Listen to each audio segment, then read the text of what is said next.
Hi, this is Roger Green, host of the Surfing the NASH Tsunami podcast. We are offering two conversations from this week's preview of International NASH Day 2021. In this conversation, Donna Cryer discusses plans for International NASH Day 2021, after which Louise, Campbell, and I begin to ask questions. This is the fourth annual NASH Day, and the scope and breadth of activities is dramatically broader and deeper than in previous years. You'll want to hear about it. It is impossible for me to listen to Donna without having her energy and enthusiasm light me up. I hope you have the same experience. So sit back, listen, enjoy, learn, and when you're done, join the discussion on our LinkedIn and Facebook discussion groups.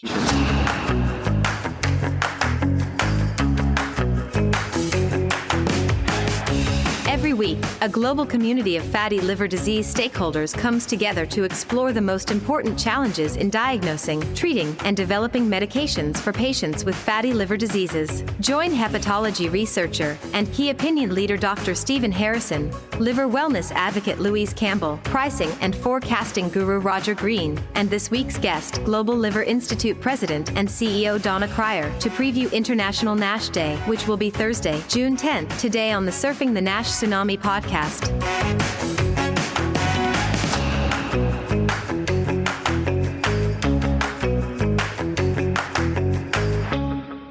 Okay, Donna, why is it special to you? International NASH Day is so special to me because the Global Liver Institute was entrusted with this. As Stephen pointed out, he was a part of this from the beginning. This is our fourth year of International NASH Day, the third year that GLI has been convening it. I made the case. People say, Donna, you don't get to practice law anymore. And sometimes not only am I an advocate, but I do use those legal skills. And I made the case for why International NASH Day should belong to the patient advocacy community, that we could and should be the hub around which the entire community and all the stakeholders coalesce to move this day forward as a neutral platform. So there was a lot of pressure to make sure that we brought that to life, that we delivered on that. And so the fact that it was entrusted to us and it has grown year over year, and that my vision for it and my promise for it has come to pass, is why it is so special to me. And I really do think of it as very sacred trust on behalf of the entire global NASH community. So tell us about what could make 2021 even more special than 2020. I am so excited about this. I thought last year when we pivoted very quickly to make this a virtual event that it was special. And that allowed us to connect with so many clinicians and patient organizations and countries we hadn't reached yet at that point. And so this year is bigger and better. We have a more interactive conference platform for people to not only view the panels on, but to be able to engage with each other during the course of the day. We have an unprecedented number of medical societies endorsing International NASH Day. I am just humbled and honored by that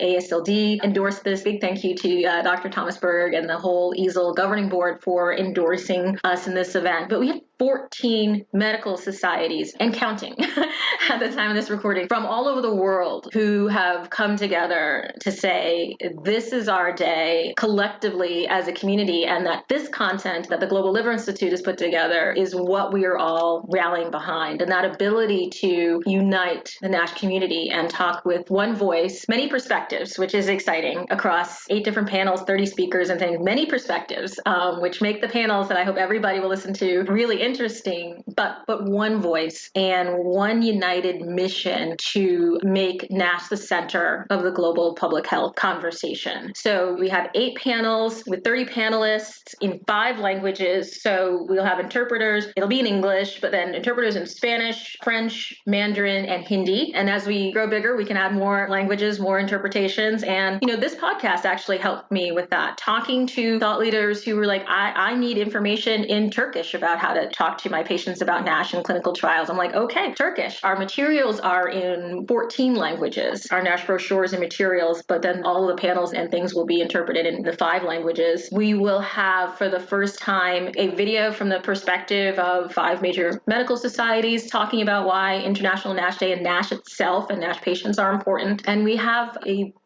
statement from the World Health Organization. I think that's something that all of us across the community have been asking for, that WHO recognized NASH. And so to have achieved that on behalf of the community is so exciting. And then there'll be a Meet the CEO things and Meet Our NASH Director. If you want to talk to me, that'll be great. And I'm really excited about our first virtual culinary event. So we have a chef, Daniel Thomas, who is just fantastic. He's been a chef to the stars and to the senators, the baseball team senators, but, federal senators and cooking at the Capitol and for conventions and all sorts of events. And he's made a liver healthy menu for those of us who have struggled to figure out what is a NASH healthy diet. He's going to have some very hands-on instructions for us. And he's teased me with some potential special guests I'm not even allowed to mention. It should be a really dynamic day. We're starting at midnight in Europe. So we'll have encore versions of some of the panels and events and the presentations so people in various time zones can connect with it. The GLI team now is in Washington, D.C. area, Rome, and in the UK. It was really important for us that we not think of this as an American event, although we're very proud of our U.S. NASH action plan and the events that we're doing in the United States, but that this is really a global event. And so starting the day in Central Europe time is just one indication of how international this event is. I don't know, if I check my emails, my team might have done something else because they keep inventing things. Oh, one last thing. Our NASH Around the World video. Since we recognize that people couldn't do sort of live events for the most part, like for the first IND,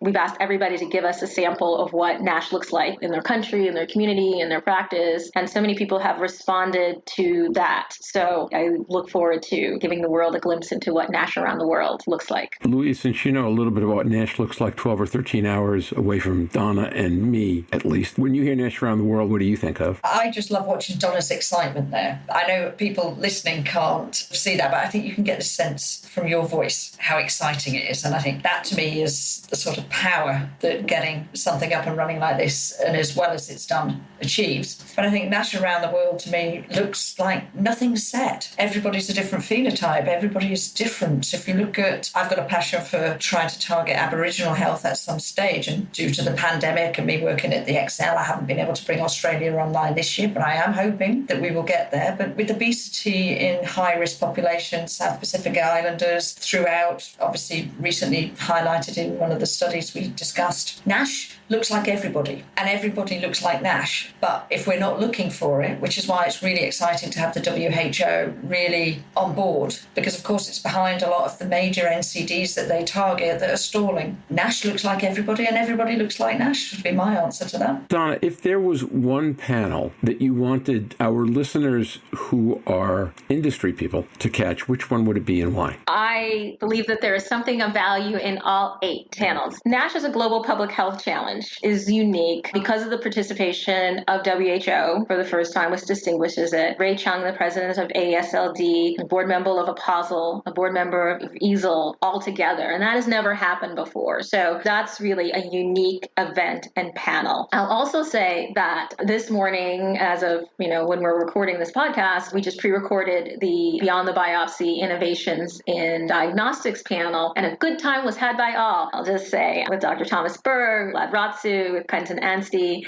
and it was lightly moderated because they had a lot to discuss between themselves. I would say those two, and Sober Yunasi also, set the tone for me on the Global Public Health Channel one. And so I think to give context for people new to this or wanting to wrap the entire and sort of touch on all the issues, that one perhaps. But NASH and liver cancer is really profound because you recognize that treating NASH, like vaccinating for hepatitis B, curing hepatitis C, is a cancer prevention strategy. And if anybody thinks that we shouldn't be addressing NASH early, or there's a lack of urgency around treating NASH, they need to listen to that NASH and liver cancer conversation, because who wants to be responsible for letting people progress to developing cancer unnecessarily? So that's really important. NASH and obesity, NASH and diabetes, we've talked so much on this podcast about the return on investment of looking at patients with type 2 diabetes and obesity in particular for fatty liver disease and NAFLD. And the statistics on increase in diabetes over the course of the pandemic were astounding as presented on that panel. And of course, the flip side of that is NASH in lean individuals. So what is our understanding of that? Is it the same disease? Is it a different disease? That's a fascinating conversation. And then we had this unique opportunity with the Association of Black Gastroenterologists and Hepatologists to do a panel focused on issues of health equity. And so I handed the mic over to Dr. Carr at the University of Pennsylvania, who's on the board of the Association of Black Gastroenterologists and Hepatologists. And I'm really so excited that we could add that panel this year. You spent enough time with me and Team GLI to know my answer to everything is all and now. So all, you watch all panels at least once and register now. And that's my answer to which panel is most important, all of them. Just personally, I am registered already. And one of the nice things about something I never knew until I started this podcast is if you do it long enough, somebody decides you're a journalist and then they send you everything in advance. So you get to listen on your own time instead of with everybody else, which is a good thing. Louise, you have a question? I've got a bunch, but... I think it's very exciting to get the Black community involved. And I think we've talked a little bit recently about how badly affected Hispanics are in the data. Did you consider putting a Hispanic angle on that or in as a select population? Because, of course, that's bigger in the US than it is specifically here. Absolutely. And we're so excited that we have membership from Hispanic medical associations and organizations within our NASH Council. And we have been working with the Mexican liver group as well to infuse some of our publications. And it's one of the reasons why Spanish was the first, if no other language, we knew we needed to have it translated into Spanish, and all of our materials were translated first into Spanish. Also, as part of this, we've been able to give community grants, and many of them are for groups or outreach to Hispanic communities. So it is definitely something that, particularly in the NASH and obesity and some of the other NASH and obesity panels, we do dig into that particular propensity. So one of the things I was delighted to hear you say, although I knew this before the podcast, was that the fifth language you mentioned was Hindi, in part because that's reflective of what the world's population speaks, in part because the Indian government is taking a pretty aggressive stand on NASH relative to the rest of the world, and in part because, as Samir Gowrie pointed out on this podcast last week or 2 weeks ago, I forget which, PMPLA3 is a marker, and he then systematically said, if you think about the populations with heavy PMPLA3, Hispanics, Aboriginals, AAPIs, and South Asians, I'm almost visualizing the need for a PMPLA3, not caucus, if you will, but event. Is that a different way of thinking about this? Or are you doing anything around the genetics this year? I love that. It has been mentioned on several panels. As a former board member of the Personalized Medicine Coalition, I would love nothing better than to do that. And it's also why the other night I spent time on the Harvard Asian Alumni Alliance call about COVID in India, and then we ended up talking about COVID throughout Asia. And I wanted to listen. I wanted to listen to people directly affected, people directly working on the ground, my classmates throughout the Asian and API diaspora, to understand what they would want people to do about it rather than parachuting in. So I think that with the connections that we continue to make each year through International NASH Day, then the challenges and why we always talk about scaling to meet the need is then being able to follow up the other 364 days of the year to really see how we can pull through and how we can work directly in country to improve health and to drive solutions. And so certainly with India, we are in active planning on partnering with organizational infrastructure on the ground in India to be able to help these dual challenges of COVID and NASH and other liver diseases. So we look forward to that. We hope you have enjoyed this recording. If you have any questions or comments about the content of this conversation or the entire episode, please send an email to questions@surfingnash.com. This week, we have launched a second episode looking at the implications of NGM Biopharmaceuticals discontinuing development of aldafermin in F2, F3 NASH.